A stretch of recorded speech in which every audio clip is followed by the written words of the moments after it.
Assalamualaikum warahmatullahi wabarakatuh. Hello, welcome back to my YouTube channel student. Di video kali ini kita akan belajar mengenai fermentasi. Adapun kompetensi dasar yang akan dicapai pada pelajaran kali ini adalah menjelaskan proses metabolisme sebagai reaksi enzimatis dalam makhluk hidup. Fermentasi merupakan penguraian senyawa organik untuk memperoleh energi tanpa menggunakan oksigen sebagai akseptor terakhirnya. Berarti, kalau tidak ada oksigen, maka fermentasi merupakan respirasi anaerob. Berbeda dengan pelajaran sebelumnya yaitu respirasi aerob, perbedaannya adalah respirasi anaerob terjadi apabila di dalam lingkungan tidak terdapat oksigen atau kekurangan oksigen. Sehingga respirasi yang terjadi, respirasi tanpa menggunakan oksigen. Nah, sebagai pengganti oksigen, senyawa antara yang digunakan adalah asam pirufat atau asetaldehid. Terjadinya pengubahan substrat menjadi produk baru di dalam proses fermentasi dibantu oleh mikroba. Ini yang membedakan antara respirasi aerob dengan respirasi anaerob, yaitu mikroba yang sering digunakan adalah jamur, salah satu yang sering digunakan adalah Saccharomyces cerevisiae, atau mikroba lainnya yaitu bakteri. Bakteri yang sering digunakan dalam proses fermentasi biasanya dikenal dengan istilah bakteri asam laktat atau BAL. Produk yang dihasilkan berupa biomasa, enzim, dan metabolit mikroba. Metabolit mikroba ini terbagi menjadi dua, ada yang metabolit primer dan ada yang metabolit sekunder. Yang termasuk metabolit primer yaitu etanol, asam sitrat, asam laktat, butanol, dan vitamin. Sementara untuk yang sekunder yaitu berupa antibiotik, pemacu pertumbuhan, dan inhibitor enzim. Mari kita lihat reaksi kimia fermentasi secara umum. Ada berbagai jenis fermentasi yang kita ketahui. Biasanya macam fermentasi ini didasarkan pada hasil akhir dan substratnya. Misalnya yang akan dijelaskan di video kali ini adalah fermentasi alkohol dan fermentasi asam laktat. Substrat fermentasinya yang paling umum digunakan adalah dari jenis karbohidrat yaitu glukosa.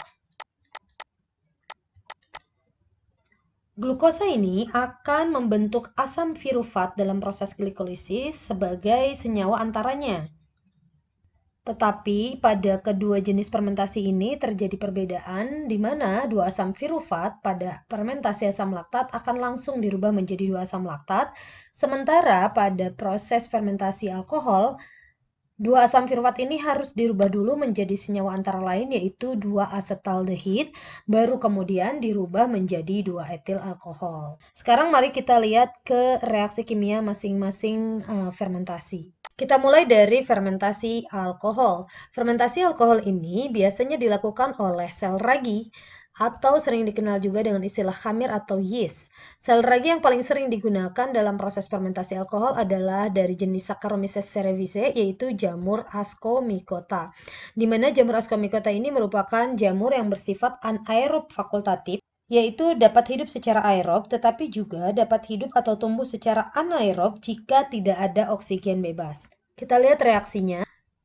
Pertama-tama, glukosa atau yang memiliki rumus molekul C6H12O6 akan dirubah menjadi 2 asam pirufat atau 2C3H4O3 melalui proses glikolisis sehingga menghasilkan energi sebesar 2 ATP yang didapat dari proses fosforilasi ADP dan menghasilkan 2 NADH dari NAD.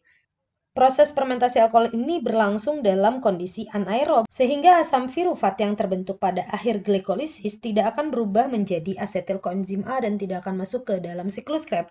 Tetapi dua asam pirufat ini akan didekarboksilasi dengan menggunakan enzim pirufat dekarboksilase sehingga melepaskan CO2 dan menghasilkan senyawa 2-asetaldehid atau 2C2H4O.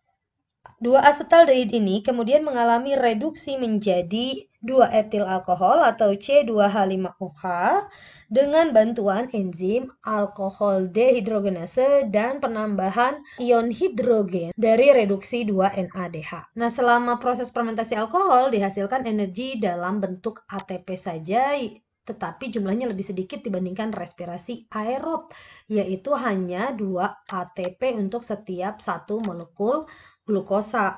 Hal ini diakibatkan 2-NADH yang terbentuk pada proses glikolisis dan ion hidrogennya digunakan untuk mereduksi 2-asetaldehid menjadi 2-etil alkohol. Jadi di sini akan terjadilah yang namanya daur ulang NADH. Secara ringkas kita bisa menuliskan reaksi kimia dari fermentasi alkohol seperti ini.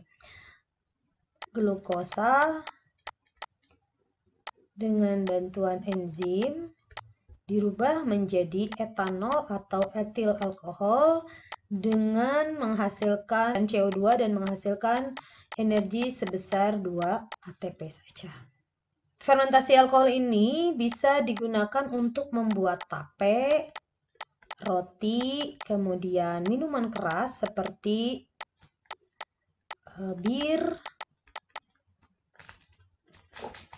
bir, kemudian tuak, dan anggur. Dalam pembuatan minuman-minuman ini, sari buah yang mengandung gula difermentasikan menjadi alkohol. Dan fermentasi alkohol ini akan berhenti ketika konsentrasi alkohol meningkat di atas 15%. Karena kalau melebihi angka ini, maka sel-sel khamirnya akan mati. Oke, sekarang kita lanjutkan ke fermentasi asam laktat. Fermentasi asam laktat agak berbeda dengan fermentasi alkohol. Fermentasi asam laktat ini terjadi pada bakteri asam laktat atau sering disingkat BAL atau BAL. Salah satu contohnya adalah dari jenis Lactobacillus. Contohnya Lactobacillus bulgaricus untuk membuat yogurt dan Lactobacillus casei untuk membuat Yakult. Fermentasi asam laktat ini akan terjadi bila glukosa yang menjadi substrat fermentasi dirubah menjadi 2 asam pirufat melalui proses glikolisis dan menghasilkan energi sebesar 2 ATP dari fosforilasi ADP dan juga 2 NADH dari 2 NAD. Sama seperti fermentasi alkohol, 2 asam pirufat ini tidak bisa masuk ke dalam asetil-CoA karena tidak ada oksigen, sehingga 2 asam pirufat pada proses asam laktat langsung dirubah menjadi 2 asam laktat. Jadi pada proses fermentasi asam laktat, 2 asam pirufat tidak didekarboksilasi, tetapi langsung dirubah menjadi 2 asam laktat menggunakan enzim yang berbeda, yaitu dehidrogenase laktat atau laktat dehidrogenase dan juga penambahan ion hidrogen dari NADH. Sehingga di sini sama seperti pada fermentasi alkohol terjadi yang namanya daur ulang 2 NADH, di mana 2 NADH yang didapatkan dari proses glikolisis akan dipakai untuk mengubah asam pirufat menjadi 2 asam laktat. Bila kita tuliskan reaksi kimia secara ringkasnya, maka glukosa dirubah menjadi 2 asam laktat dan menghasilkan 2 ATP. Selain terjadi pada bakteri asam laktat, fermentasi asam laktat juga dapat terjadi pada sel-sel otot. Jika otot bekerja terlalu keras, maka sel-sel otot kita akan mengalami kekurangan pasokan oksigen. Akibatnya terjadi kondisi anaerob. Dalam kondisi seperti ini, sel-sel otot akan melakukan fermentasi asam laktat untuk membentuk ATP. Namun, jika jumlahnya dalam otot terlalu banyak, maka asam laktat ini dapat menyebabkan kelelahan fisik atau kejang pada otot. Nah, pada saat tubuh melakukan istirahat, maka si asam laktat yang terbentuk akan dibawa ke hati untuk kemudian didaur ulang dan dioksidasi menjadi asam pirufat. Kemudian asam pirufat ini juga dapat terjadi pada sel-sel otot. Jika bekerja terlalu keras, sel-sel otot kita akan mengalami kekurangan pasokan oksigen. Akibatnya terjadi kondisi anaerob. Dalam kondisi seperti ini, sel-sel otot akan melakukan fermentasi asam laktat untuk membentuk ATP. Namun, jika jumlahnya terlalu banyak, maka asam laktat ini akan menumpuk dan menimbulkan kelelahan atau kejang pada otot. pada saat tubuh beristirahat, maka nanti asam laktat yang terbentuk akan dibawa ke hati untuk kemudian didaur ulang dan dioksidasi menjadi asam pirufat kembali.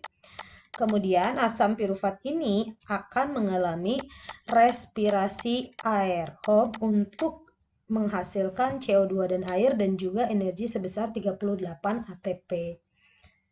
Sekarang kita lihat tabel perbedaan antara fermentasi asam laktat dan fermentasi alkohol. Untuk substrat, masing-masing menggunakan substrat yang sama, yaitu glukosa atau karbohidrat. Namun produk yang dihasilkan pada fermentasi asam laktat ya asam laktat. Kalau fermentasi alkohol, etanol, dan CO2. Enzim pada fermentasi asam laktat adalah laktat dehidrogenase atau dehidrogenase laktat. Pada fermentasi alkohol, pirufat dekarboksilase dan alkohol dehidrogenase. Tempat terjadinya asam laktat pada sel otot atau bakteri asam laktat, sementara pada fermentasi alkohol pada ragi atau khamir. Fermentasi asam laktat digunakan dalam produksi yogurt dan keju. Lalu pada sel otot nanti bisa menyebabkan kelelahan. Sementara pada fermentasi alkohol biasa digunakan dalam proses pembentukan roti, bir, dan anggur. Faktor apa sajakah yang mempengaruhi proses fermentasi? Faktor fermentasi yang pertama adalah keasaman atau pH. Tingkat keasaman suatu makanan yang difermentasi juga akan mempengaruhi proses fermentasi. Kondisi keasaman atau pH yang paling baik untuk proses pertumbuhan bakteri yaitu 3,5 sampai 5,5. Karena setiap mikroba itu punya sifat yang berbeda dan kebutuhan yang berbeda pula untuk dapat tumbuh dengan baik. Yang kedua adalah mikroba. Jenis dan juga jumlah mikroba yang digunakan selama proses fermentasi tentu akan mempengaruhi hasil fermentasi. Jika jumlah mikrobanya terlalu sedikit, maka hasil fermentasi tidak akan menjadi sempurna. Mikroba yang digunakan dalam proses fermentasi juga harus memenuhi 4 syarat ini, yaitu yang pertama murni, unggul, stabil, dan juga bukan patogen. Yang berikutnya adalah suhu. Suhu sangat berpengaruh nih terhadap proses fermentasi. Setiap makanan yang melalui proses pemasakan harus benar-benar didiamkan hingga dingin dulu sebelum diberikan mikroba atau ragi. Selain itu, setiap mikroba kan punya suhu minimal, suhu maksimal, dan juga suhu optimal pertumbuhan. Nah, pada suhu optimal inilah mikroba dapat berkembang dengan sangat baik dan mempercepat proses fermentasi yang berlangsung. Faktor keempat adalah oksigen. Sebagian besar proses fermentasi dilakukan tanpa menggunakan oksigen, yaitu ya respirasi anaerob. Namun sebetulnya ada juga fermentasi yang menggunakan oksigen atau fermentasi aerob disebut. Sebelum melakukan fermentasi, ada baiknya kita mengetahui sifat mikroba yang digunakan dulu. Kadar oksigen selama proses fermentasi akan mempengaruhi hasil fermentasi. Karena kadar oksigen selama proses fermentasi akan sangat mempengaruhi hasil dari fermentasi. Dan yang terakhir adalah waktu. Laju perbanyakan bakteri bervariasi menurut spesies dan kondisi pertumbuhannya. Pada kondisi optimal, bakteri akan membelas sekali setiap 20 menit. Jadi kita harus mempertimbangkan jenis bakteri sesuai dengan waktu pertumbuhannya. Oke, itu dia materi tentang fermentasi. Semoga bisa dimengerti. Assalamualaikum warahmatullahi wabarakatuh. Jangan lupa subscribe.